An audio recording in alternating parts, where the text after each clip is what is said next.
Shabbat Shalom, everyone. Who here has pets? A lot of hands. Who here has livestock? No hands. It's interesting, isn't it? We have more animals in more households, I think, now than we did 100 years ago, where if you lived in an urban or even suburban area, chances were you might not have an animal. But we have fewer people involved in the preparation and the raising and preparation of livestock. Now, for many of us, that's a blessing. Having grown up with my grandmother who did have many animals, chickens and ducks and doves and other things, I'm glad I didn't have to get involved in the slaughter of those animals, the transformation of them into food. I don't mind cooking, but the actual taking of the life and the actual preparation of the corpse, that might have made it harder for me to have enjoyed the meal afterwards. Yet, if I had lived 100, 200, 300 years ago, 3,000 years ago, it would have been very natural and very much an embedded part of every person's life. Everyone had to be trained in Judaism in the basic practices of shlita, of slaughter, and of the basic actions of butchering an animal, because having the animal dead is only the first step. Well, I should say the first step is picking the right kosher animal, but then it gets a little bit more complicated from there. So what steps are necessary to take, let's say, for example, a goat from being a member of the herd to being a main course on the plate? All right, so shlita, I see the universal sign for either, Rabbi, you're running out of time, or for the slaughter of the animal. Exactly, shlita, which is a very detailed process and intended to provide as minimum of pain to the animal as possible, as well as to begin the process of draining the blood, which are our first two steps. Good, the animal is dead, the blood has been drained from the carcass. What next? Cut it up and salt it. You've skipped a step. We're getting there eventually. We have to salt the meat in order to remove any extra blood that is built into it, and to soak and pull it out, although technically you can also broil to make the same, accomplish the same thing. You have to remove the forbidden fat. There are parts of the abdominal fat that are restricted only for the altar, and we ain't an altar, and therefore that has to be removed from the animal and not consumed. And apparently no one read the beginning part of this week's Torah portion, the Gid HaNashe, the removal of the sciatic nerve tissue, that section of the rear thighs that has to be removed. Now, you're all looking at me like I am stark raving mad. What am I talking about? Well, see, this is the problem when we don't actually get involved in the butchering and preparation of our own meat. All of us simply walk into, well, for me, it's the local Winn-Dixie and Fern Park in their beautifully redone and expanded kosher section, and I find a nice little piece of meat wrapped up in cellophane, and I know because it has been supervised that everything has been done to make sure that it's kosher, but I don't actually have to do it myself. But because I don't have to do it myself, it means that I'm not always as aware, I'm not always as cognizant of what was done and why it was done. So, the Gid HaNashe, since it is this week's Torah portion, and since it is the very first given rule of what Jews will eat or not eat, why? Under what context were we given this commandment to avoid eating this portion of the thighs?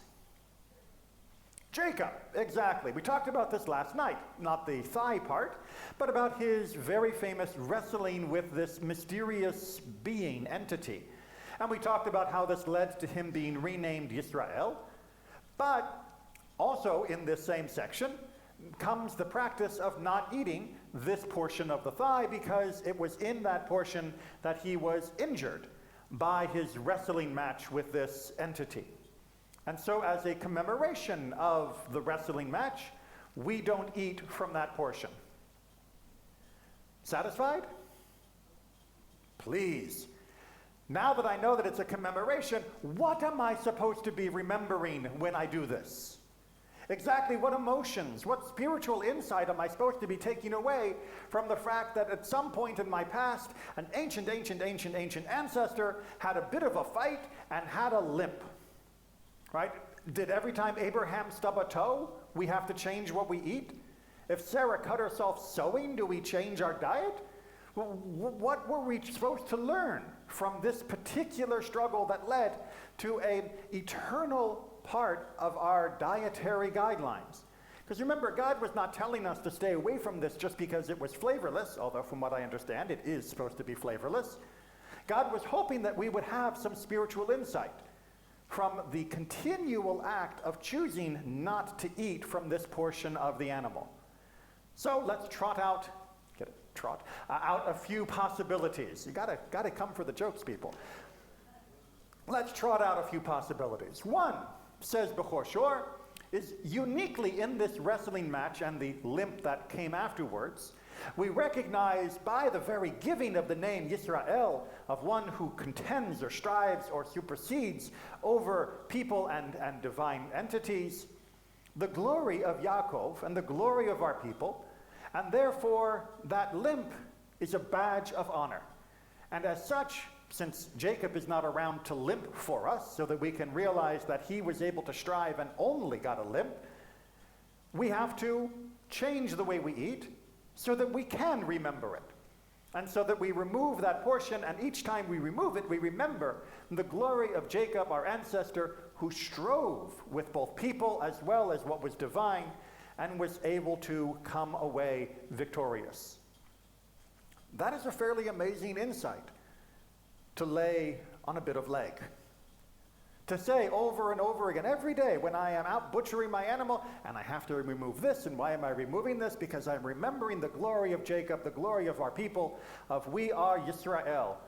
And I would see that time and time again every time I dissected that section of the leg to make sure I was not violating the command. That's a fairly powerful insight, I think. Not the only one, however, because this is Judaism, which means there's always another opinion. Chizkuni says, this is not a badge of honor. In fact, removing this is punishment. The not eating of the sciatic tissue area, the Gid HaNashe, is in fact meant to be a punishment for the children of Jacob. Because what was Jacob doing there alone? What kind of kids did he have that when he was afraid of his brother Esau and he was trying to shelter them, they didn't stop and say, you know what, Dad? We'll stay with you just in case something bad happens. Why was he there alone? He had 11 sons by that point who could have been there to defend him. And remember, the earliest of them would have been already grown men. We're not talking about a bunch of 5-year-olds trying to help their dad. We're talking of at least teenagers and into their 20s that could have been there to help him. And in fact, says the teachings, we see that Jacob tried to instruct them later of how they should have begun, how they should have acted.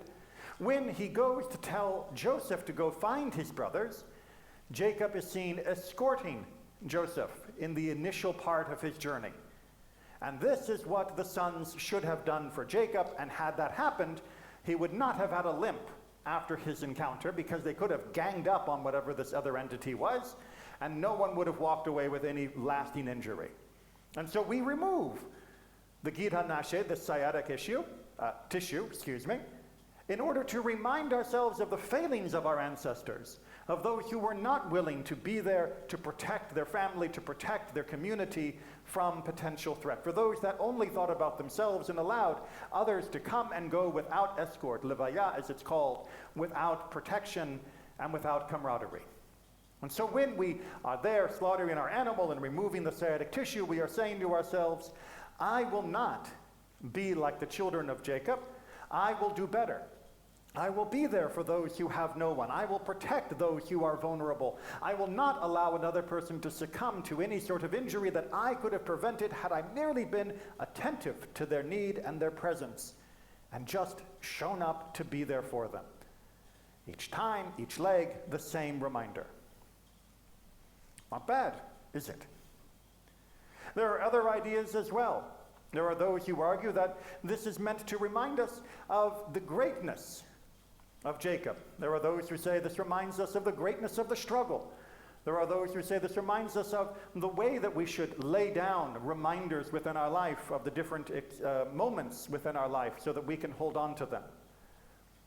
But what all of them have in common is that we should be thinking about what we are doing, and that we should be drawing from the wisdom of our people, whether it be Bechor Shor, whether it be Chizkuni, or whether it be one of the other commentators, so that as we are performing our mitzvot, we are meditating upon the acts.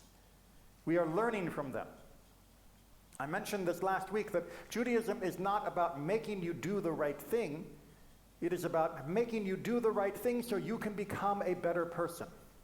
But that second most important and actual goal step only happens if you're thinking about what you're doing in a way that allows you to grow from that action.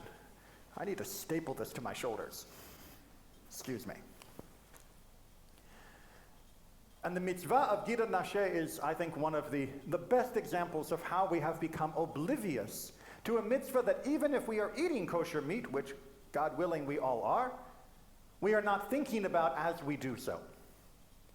But by having reduced our meat consumption to cellophane wrapped up in the supermarket and not being privy to the actions of turning the livestock into food, we become unaware and therefore unable to tap into the spiritual insights that our people have found from these acts of transforming livestock into food.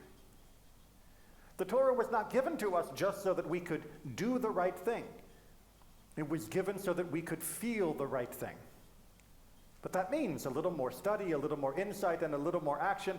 And perhaps in the modern world, yes, we are very lucky that we can go and get cellophane-wrapped food and not have to worry about the goat in our backyard, and not have to worry about not having enough meat because we don't own a goat.